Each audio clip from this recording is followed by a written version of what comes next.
To our second topic, the Ukrainian president is still calling for attention on the actions of the Russian leader, who he describes as an enemy who world leaders should not handle with kid gloves. Just 24 hours, a Russian aerial bombardment that lasted for more than 12 hours led to the death of at least 4 persons in Ukraine, leaving 70 others injured. President Volodymyr Zelensky says this death occurred in the country's capital, Kyiv, where many of the projectiles were targeted. The attack, which reportedly involved almost 600 drones and dozens of missiles, hit 7 regions of Ukraine.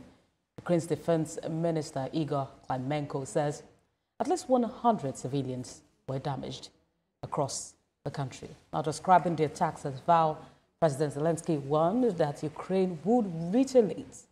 In reaction, Russia says its troops only struck military facilities and industrial enterprises supporting Ukraine's armed forces. And joining me now to discuss this lingering war of global concern is Dr. Godwin Ibe, Chairman Nigerians in Diaspora Russia. It's good to have you join us at this time. Thank you for having me. Right, let's start with how sustainable is this cycle of bombardment for both sides, militarily, politically? At what points does this become unsustainable? If I remember quite clearly, one of the leaders, I think, or ministers from Poland said the war will end like World War I, where one side is exhausted and the other side just. And well, he isn't very far from the truth, because we can see that it's truly a war of attrition. The Ukrainians are no match. It's not even the Ukrainians that are fighting. Russia versus NATO or the West, using Ukraine as the territory or the battleground. And it doesn't matter which country, which race, which ethnicity you are. If you're on the side controlled by the Ukraine, you wear the Ukrainian flag and fight. If you're on the side controlled by Russia, you wear the Russian flag and fight. So it's just a war of attrition, and you can see that it's leading to huge losses. Just recently, the president of Ukraine, President Zelensky, came out and said that he is definitely not going to win the war. He's not winning the war. And the reason he gave was that he doesn't have enough air defense system. And that could mean one of two things. Either all the while he knew he could not win the war and was deceiving people, which has led to the huge loss of life, both on his side and on the Russian side, to be fair, or he grossly overestimated his capability, which all the same has led to the loss of life both on the Russian and the Ukrainian. Let's look at the statement made by the Foreign Minister of Russia at the UN General Assembly. He said that the failure to adhere to the UN Charter is what is fueling the global instability that we see today. Do you agree with this statement, and what would be the solution? Of course, all animals are equal, but some are more equal than others. That is why the big geopolitical powers do not play by the same set of rules that apply to other United Nations members. For example, you have the United Nations Permanent Security members, yeah, and the ordinary General House, so we call Security Council. We also have the Monroe Doctrine, which was initiated by the United States, which states that you cannot develop the security or bring your military hardware in our neighborhood. The Soviet Union also imported and promoted this idea as well. We also have the principle of indivisible security, which is also practiced by the big powers, which means that you cannot enhance the security of one country against the other. Right. Yeah, so that's it. So it's basically the violation of these rules, especially those by the big powers and by the General House, that leads to this conflict. So some critics have really said that President Zelensky is quite hypocritical. We saw a statement where he was appealing to world leaders, urging them not to treat President Putin with kid's glove. Some are saying that this is designed to secure more Western aid, rather than really reflect what's going on in the battlefield. Would you see this as a political strategy for Zelensky?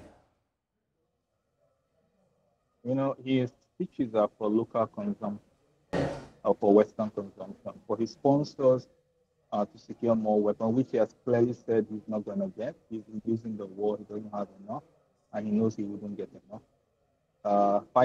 He's fighting a superpower, Russia, which has enough, produces enough. Defeating them, taking more territory. I think they've taken just 1%, but they control about 20% of the whole territory, which many have become part of the Russian Federation. It's clear that there's been a lot of corruption with the aid. Some have speculated he's very rich now, stupendously rich over the war. Why people are dying, some people have been coming. Let's look at the role of the media in this war. The narrative, some say, has been shaped by propaganda. How would you say observers should cut through the propaganda that we are seeing this time from both sides? At a point in time, the war will be over, and finally he will conduct the election that he has refused to conduct. The ruins are going to be left for the populace to handle. So it's terrible, and what he's saying is for his sponsors agree with him that there is no way they can win the war against Russia.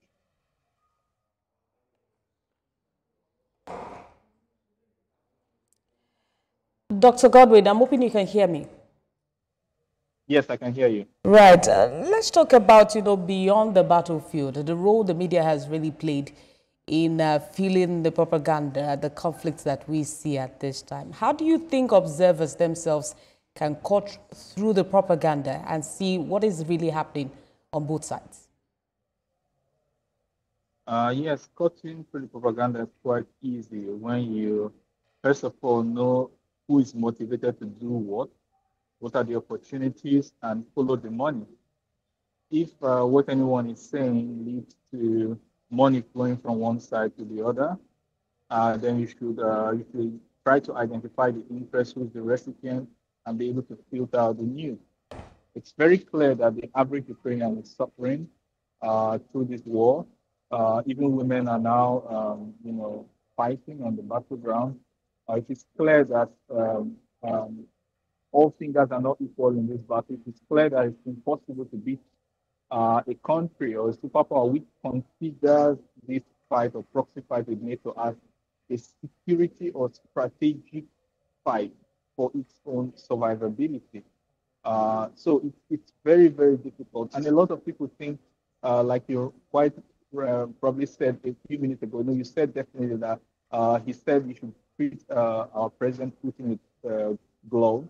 I would tell you that he has very high approval rating, and if for peradventure President Putin stops being the president, the next president will definitely follow his footsteps and may even be much more, aggressive than rather than diplomatic as he currently is towards Ukraine, because this has been a long-term grievance since the Helsinki speech and the Minsk agreement. They even since the overthrow of Yanukovych. There's been a long-term patience on the Russian side, Right. and so it's quite impossible to defeat Russia in this.